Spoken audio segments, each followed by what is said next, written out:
The first thing that we have to consider whenever we are annotating or analyzing sonnets is the rhyme scheme and the structure of a sonnet. All Shakespearean sonnets follow the same structure and they have the same rhyme scheme.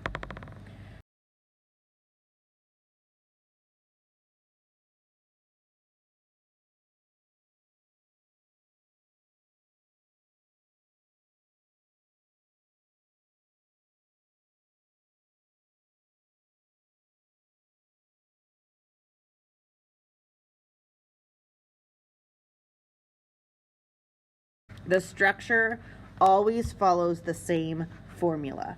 There are 3 quatrains, which is a group of 4 lines, followed by 1 rhyming couplet,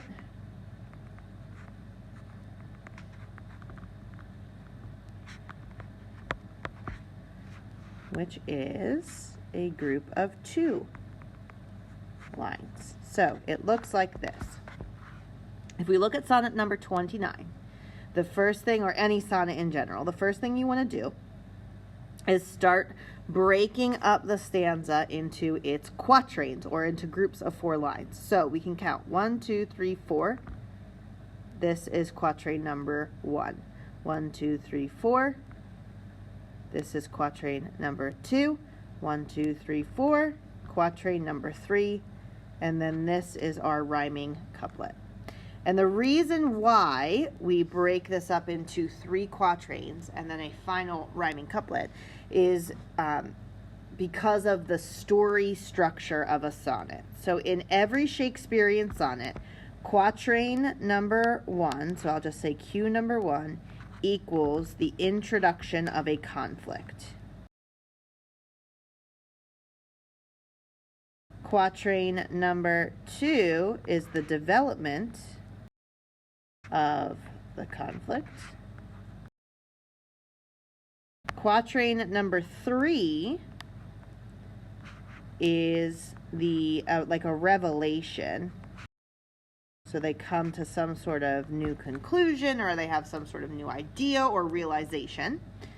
And then the final 2 lines, the rhyming couplet, is the resolution. So every Shakespearean sonnet starts out with some sort of conflict. The second quatrain builds on that conflict. The third quatrain comes to some sort of revelation or realization. The rhyming couplet comes up with a resolution to the overall conflict. And if you understand that structure, then that will help you understand the meaning of the poem overall.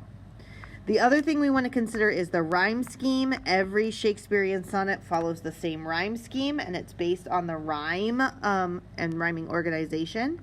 So you will always find this rhyme scheme for every Shakespearean sonnet. E, F, E, F, and rhyming couplet is G, G.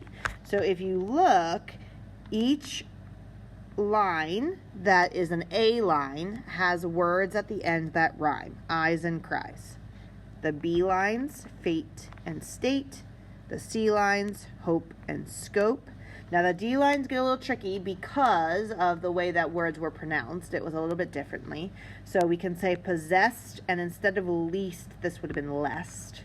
Okay? Despising, arising, the E lines. State and gate, the F lines. And then G and G, brings and cakes. So depending on how the lines end and their rhyme, that's how you would mark the letters accordingly. But you should just memorize this rhyme scheme for sonnets, because with Shakespearean sonnets, it's the same every time. A, B, A, B, C, D, C, D, E, F, E, F, G, G. And if you memorize that rhyme scheme, it'll help you remember that there are 3 quatrains, or 3 groups of 4 lines, and then 1 rhyming couplet at the very end. To break down the meaning of each stanza and start to comprehend the story that the sonnet is trying to tell. So again, I'm going to go in and mark my quatrains and my rhyming couplet to start. We just want to look at this poem and in chunks. So we're going to start with the first 4 lines, move on to the second, then the third, and the last. And we're going to see a progression of the story.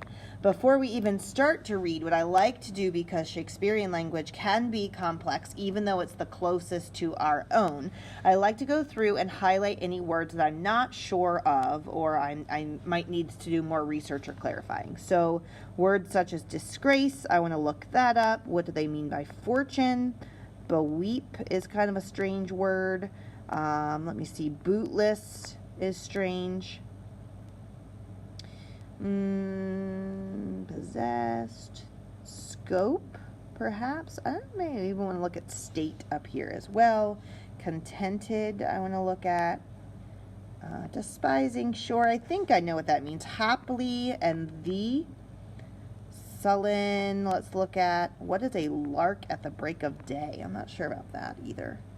And let's look at scorn as well. So the first thing you do is go through and mark any words that you are unsure of and do a quick Google search and see if you can find what they mean and make those notations above the highlighted word to help you understand the poem when you read it.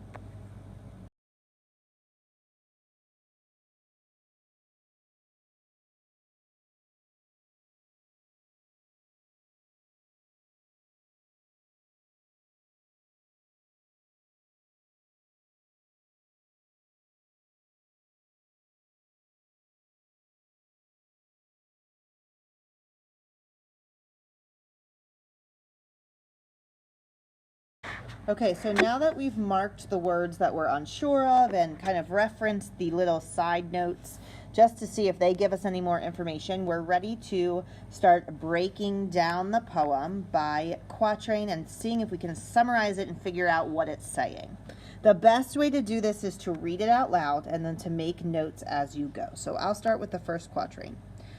When in disgrace with fortune and men's eyes, I all alone beweep my outcast state, and trouble deaf heaven with my bootless cries, and look upon myself and curse my fate. So when we look at the comparisons with our definitions that we found, whenever I am in loss of respect with luck and men's eyes or other people, I all alone cry in my outcast condition, and trouble deaf heaven with my useless cries, and look upon myself and curse my fate. So what I take from this is that the speaker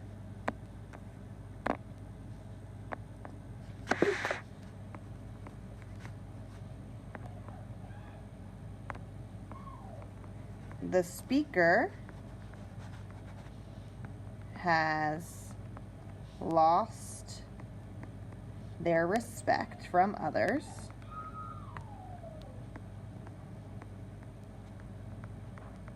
and they hate themselves for it.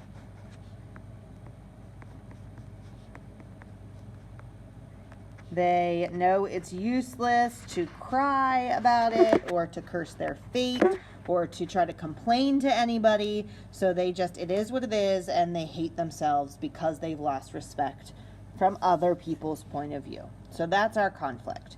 Now let's look at the second quatrain and see how that conflict builds.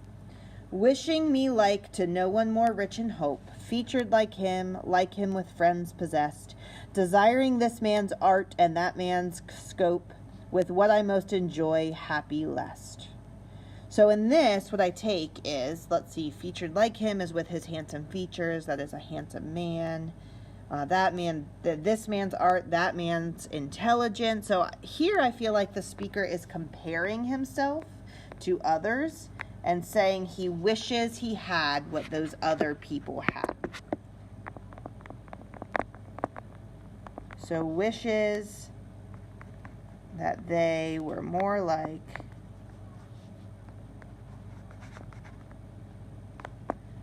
other people.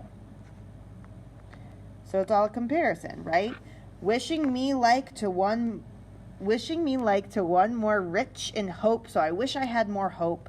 I wish I was as handsome as him. I wish I had as many friends as he did, or possessed as many friends. I desire to be creative in art like this guy, and I desire to have the intelligence of that guy, and I am not happy. I am least happy with what I most enjoy. I am least happy with myself. Third quatrain. Yet in these thoughts myself almost despising, haply I think on thee, and then my state like the lark at break of day arising from sullen earth sings hymns at heaven's gate. So if we remember, the third quatrain is some sort of turning point or resolution or revelation. They come to some sort of like bright light. So here I think they're saying that, yet, even if I think all of these thoughts and I hate myself, right? Yet in these thoughts myself almost hating. So I take all this time and I brood about what I wish I had and I hate myself. I think on you. Thee means you. So now we're speaking to somebody else. I think on you. And then my condition, comparable to a lark at the break of day. And if we look at our note here, the English skylark noted for its beautiful singing while soaring in flight. So now we have this revelation. Even though I hate myself whenever I'm thinking about all those things, when I think about you, all of a sudden my mood and my condition changes, and I'm a soaring bird singing a beautiful song, and I'm soaring away from this sad earth, and I am just as close to heaven's gate as I could possibly be, right? That's quite beautiful. So whenever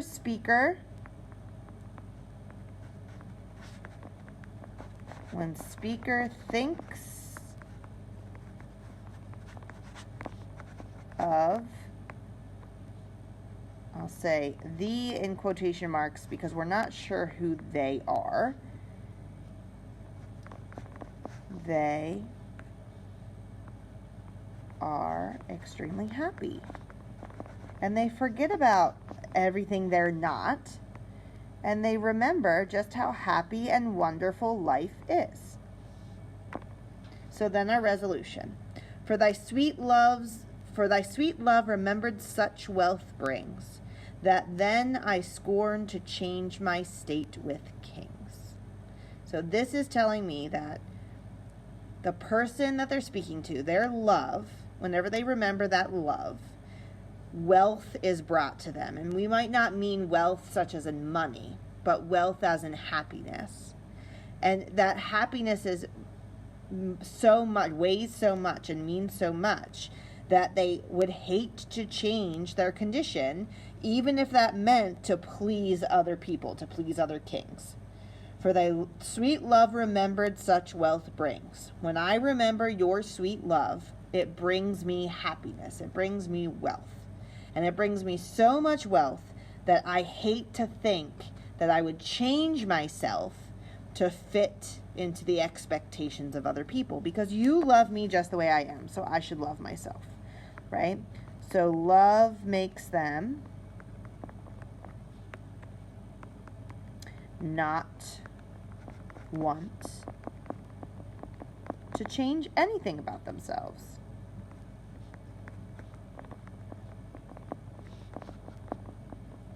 They are accepting of who they are because love allows them to be that way.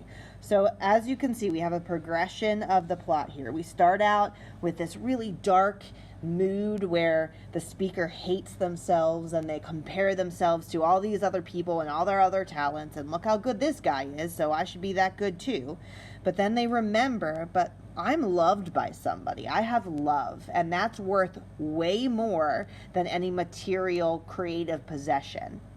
And when I think about that love, it ends all of my jealousy and all of my hatred of myself.